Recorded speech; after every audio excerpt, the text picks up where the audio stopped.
Welcome back to the deep dive.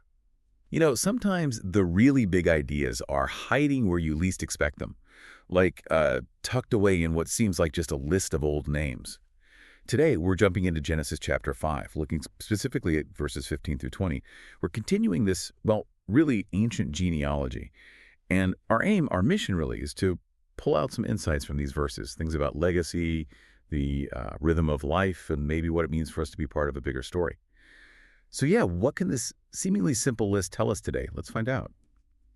Okay, so we're starting with Mahalalel. Verse 15 says he was 65 when he fathered Jared. Right. And after Jared was born, Mahalalel lived another 830 years and had other sons and daughters too, which brings his total life to, 895 years?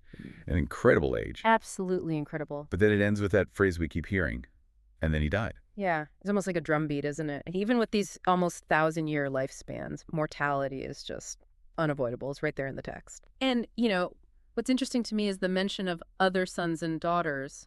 It's deliberate. Right. It's not just about the main line. Precisely. In the ancient world, genealogies often legitimize power or traced a blessing, sure. But by including the unnamed others, the text subtly nods to the vastness of human life, the lives that form the foundation, even if they aren't the focus of this particular narrative thread. That's a great point. It acknowledges everyone else who was part of that ongoing story. Their lives matter too, even if their names aren't listed here. Exactly. It shows the breadth of God's work, not just the line leading to Noah. Okay, so Mahalalel sets that kind of pattern.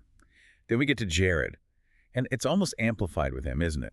Verse 18 says Jared lived 162 years before he had Enoch. A long time even by their standards before having the named heir. Yeah, and then after Enoch, Jared lives another 800 years, again having other sons and daughters. A pattern continues. But look at this verse 20. Jared lived a total of 962 years. Wow. 962. And then he died. And think about that number for a second. Yeah. 962 years. That's even longer than Adam lived. That's right. I hadn't quite clocked that. Longer than Adam himself. Yet, even with that extraordinary lifespan, possibly the longest purely human life in the Bible, depending on how you read Methuselah later, it still ends the same way. And that he died. That phrase just echoes, doesn't it? It really does. And it's more than just, biology, this repetition, this structure. The drum beat, you call it. Yeah, that drum beat. Born, lived so many years, fathered someone specific, had other kids, lived some more, died. It's painting a picture of human existence, even in this era of long lives. There's a cycle, a boundary. Finitude, even within the extraordinary. Exactly. It underscores that life on Earth, no matter how long, has its limits. And perhaps it sets the stage for why something beyond that cycle becomes so important later in the narrative, like divine intervention. I see what you mean. So it's about mortality, yes, but also continuity within those limits, generation after generation. And then, just as we're kind of settling into this rhythm, this predictability, we get the name Enoch, Jared's son. And you can almost feel the text hinting. Yeah. Something's different about this one. Yes. Even though his full story isn't in these verses, the name itself feels like a foreshadowing. Why do you think the author does that? Tease this disruption, just as the pattern feels so solid. It's clever storytelling, isn't it? Or perhaps inspired structuring, just when the reader might think, okay, I get it, long life, then death. The mention of Enoch plants a seed. A seed of difference. A seed of difference, yes. Yeah. It suggests that the divine story isn't just this cycle.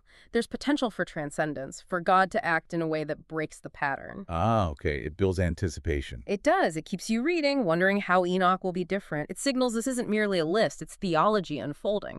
So, zooming out a bit, what we see here, even in what looks like a simple genealogy, it's actually conveying a pretty powerful narrative. It speaks to faithfulness across generations, endurance, hope. It shows God's promise moving forward, sometimes quietly, through the rhythm of ordinary, albeit very long, lives. The naming of children, the mention of others. Right. All these details matter. And it reinforces that fundamental pattern. Life, having children, eventually death, that's universal. Understanding that gives us context for our own lives. And it highlights legacy, right? What gets passed down, not just names, but maybe a way of living, a faith. Absolutely. The legacy carried through families, communities, and faith traditions. So how does this ancient rhythm, this list of names and years, speak to us now? I mean, we definitely don't live 900 years. Our names probably won't end up in a text read millennia later. Unlikely for most of us, yeah. But listening to this makes you think, okay, my life, my choices, my relationships, my faith, they still matter, right? They're part of some larger story, even if it's not written down like this. I believe so. The scale is different, but the principle holds. So the challenge then is, how do we live faithfully in our own time? How do we make our days count, whether we have, 80 years or 90 years, not 800 or 900? That's the core question it leaves us with. Yeah. So maybe that's the thought to leave you with today. Where do you see yourself in this bigger ongoing story? How can you make your days count right now in the life you have, contributing to the legacy you're building? Something to reflect on.